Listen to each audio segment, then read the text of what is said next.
Remember, when God created man, wala niya gihimo ang tao sa pulong. Ang mga butang sama sa mga mananap, sa mga tanong, gibuhat na sa Diyos, pinaagi sa pulong. Sa Genesis, makita mo kay Sonan sa creation sa Ginoo. Pero sa pagbuhat sa tao, although God can do, pwede ko na buhaton sa Diyos nga, istorya siya ito na yung tao, pero tungod sa nakukugmar sa Ginoo, tungod sa bidhakanan sa Ginoo, importansya ang tao, iyaan na siya action, no? Na ay action na iyang gibuhat na kay Sonan. Dili lang pinalo siyang tulong, kundi rin nagkuha ko siya og lapo, giform niya ang tao, no? Pinagi sa lapo, unsa hitsura sa Dios mausab kita. No, God created us, no, in His own image. In the image of God, He created male and female. Laki ba gihimo ka sa Ginoo?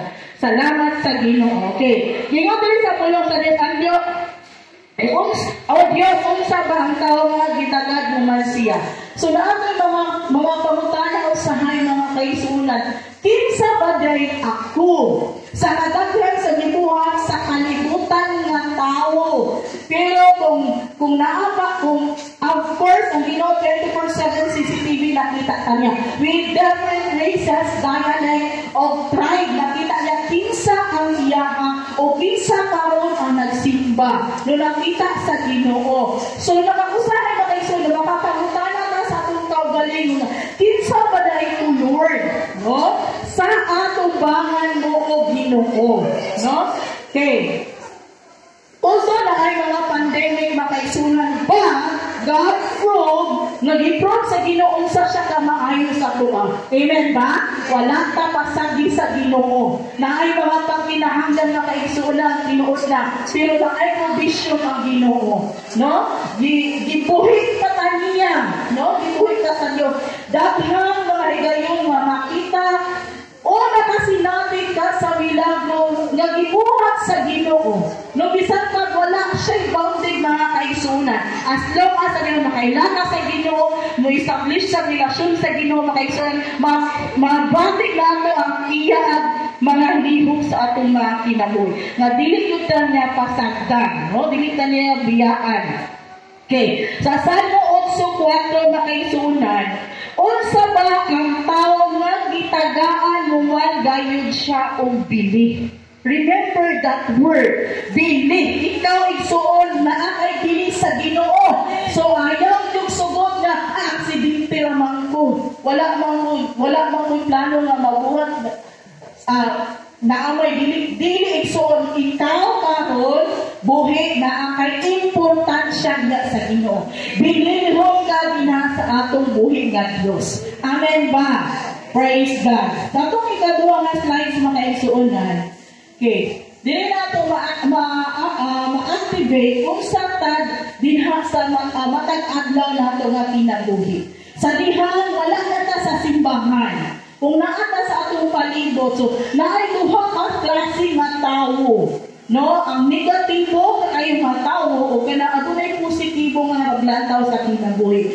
Sa dihang naglakaw ang makina sa dalan nga kay sila nakita nga street sweeper, kanang maglimpyo sa danan. Di ba makadungog sa isa sa mga ano mo ay naligta mo yung espila na kumamalo kay para di ka maglipor anak mo kay suunan no usahay atong ubuson nato pagsabot pag understand ang mga trabaho sa uban unsa man ni negatibo nga tao nga wala na ila sa Ginoo kay sa tihang nakita siya na kay suunan sa naglipyo iyang higdan iyang anak if you do not study you will end up like him. Ikaw, kung di ka magtawang sa iyong espila, na mahimo yung ka ulipon. Mahimo na yung kang tigsilhig. So, muna yung mga taong mga negatibo ka ngayon mga isuunan. Muna at mga makita ganyan sa unsa makita sa dalan na ayaw ikasamay. No, unsa kuning klase sa gobyerno na at mga negatibo mga isuunan. Tungod kay wala niya na-establish ang iyang biliginan sa Ginoo. Kung di unsa ka paglugat sa Ginoo, gihimo ka sa Ginoo, adunay idea ka sa Ginoo, adunay katuyuan ang Ginoo sa imong kinabuhi. Sa diha na kailangan sa tumbuhi nga Dios lahi na day atong panantaw. Mingon na dayon ang isa ka babae, no? If you study well, you will be able to make a better world for him. Lahi, no? Lahi iya ang kanang pagkuan. Dawin siya mo pa sa anak siya na kay nag-isod pa na siya karon, no? Gikan sa punta kayo sa hapon, wala yung trabaho manipyo. Pero anak, kung magtaon ka tarong, na ay dako kaayo nga imong mabuhat sa iyang kinabuhi sa umaabot. Amen ba? Amen. So, inana ka kayo sunan, no? If you let the Word of God activates in your life, asa ba rin ano ba kayo na amangka? Sa mga panghatabog ako, sa mga negatibong nakita ko sa kalibutan, no? Still you can prove to others how good and pagkamaayo ang Ginoo. Ay, mag-iso dyan kayo ikaw ay wala natin. No? Naatanan, pero sa diha na kailan ka sa pulong sa Diyos, nakabalo ka sa pulong sa Diyos, makaisunan, bisan ka presently nakita mo ang mga pagkinahanglan, pero nag-stand positibo gihapon ka to kay nailhan mo. Amen. Amen. So, ang imo dahil pag-ina sa pulong, pagsabot sa pulong sa Ginoo makaisunan, mo activate siya sa iyong kinabuhi. So, naa siya ito sa makina ba? No? Mo anta na siya na kontrol sa iyong kinabuhi. O dahil na kaisunan, ang image sa Ginoo mo dahil mo reflect sa imo. Diba, maanak, sa una, compare na yung nila. Hala, sa una, kayo naami lagi siya ay, pero dahil na lagi siya ay, hindi na lagi siya, salamat sa Ginoo. No, naabi ka naman, kumusta na kayo suon? No, oras gihapon. Anak sa una. Pero karon, kumusta kay suon? Nindot kay Ginoo, maay kay ang Ginoo, no? Grabe ka nindot ang Ginoo, ana ang suon, no? Kay nakihan naman ato ang Diyos. Dili na tayo, ang oras gihapon, no? Yan ka gihapon, dili na gihapon. So, nanay, nahitabo ni mo yung saan. Amen. Sometimes, we define things based on our understanding. So, usahay, lagi ng bright kay ta, nag-espila yung tagmaayo, lagi na mga akong espilahan, mga IIT, nga nag-espila yung college, dito na daayon, no? Ino na yung utok na yung makaisunan, ang mas bright mind ko, no? Makaisunan, sometimes we define things based on our understanding, where we need to i-underestimate nato or misjudge nato, labi na ang mga tao nga ubos nato, no? Sa dihan na kailangan sa Ginoo sama ni Jesus Christ. Anong ginahaman ni si Jesus of crowd?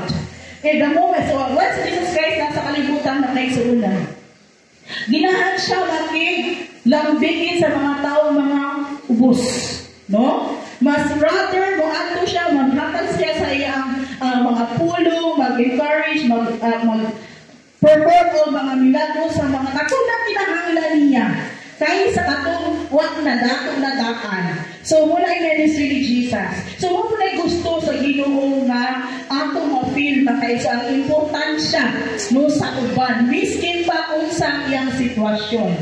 No, miskin pa kung sa iyang level, sa iyang status makaisunan. Tungod na di kay nakailata sa Ginoo. No, tungod kay nakailata sa Ginoo. Okay. Dili sa next slide makaisunan, the love of money is the root of all evil. Dili sa 1 Timothy 6 verse 10. Kaysa panahon sa pandemya makaisunan, makita niyo miskin pa man sa mga Facebook, sa mga online, ang mga tao na sila'y initiative na ng negosyo, no? Negosyo para mabuhi, no? Negosyo para na sila'y magamit sa iyong paminahanglan niya. Walang problema na kaisunan. Unsa man ang makadaot sa kwarta kung gihigugman mo ang kwarta, no? Kung dalang, unahay lang ka sa kwarta, kwarta lang yung perminti, trabaho lang yung perminti, wala lang yung tanong sa Ginoo, kaya nabisi lang yung perminti sa iyong panginabuhin, kaya manalang lagi ang kwarta, no? Kudalhan ang kwarta. Kung nahigugman na dahil ka din ang makaisuna atong bantayan, kaya dira na dayon mo ugat, no? Ang tanong, mutubo na siya, mahimo na siya grown up or mature na tree or plant, nag-start din siya sa iyang roots. No? Kung di na kayo, una, ginagmay ka. No? Siguro sa una, imong kwarta sa una, imong silot, 5,000. Lord God, kung 10,000 akong silot, ano nagigino mo? Ihatag sa Ginoo ang 10,000. Kulang pa dyan. Lamay, di sila kong 15,000. Hato nagtatakot makita. Hato na, wala na yung kasapasing sa Ginoo. Muna akong bantay. Pero sa unahan di ay, dili pa gihapon ka na kong tinto. No? Kung kana na lang determined ang imong ginaunahon makaison. So the moment na kana imong gising, ay sa unahan, nagkagalit, natingala ka, nagpupot ka dahil ka sa ang imong kinabuhi, mga kaisunan. Wala na rin kay kanina o kanipay, no? No? Sila pa bahala na, no? Bahala na, walay kwarta. Pero kung naatay Ginoo ang katawan na ito, tinud-anay. Amen. Amen. Kaya kwarta, ihatag mo na sa Ginoo. Kaya ang Ginoo, source man sa panalangin. No, so di natubutan ang Ginoo makaisunan. Kaya naa siya ikawalingon ng mga pamahagi. Amen ba? So, salamat sa manalangin mo abot makaisunan. Amen. Okay. Diri makaisunan. Hallelujah. Sabihin na ako ang background, ha? Okay. Magkinabuhi nga nakahatag og dungog pasigungog sa Ginoo. Unsa ang imong buhaton para mabalik sa Ginoo ang iyang himaya?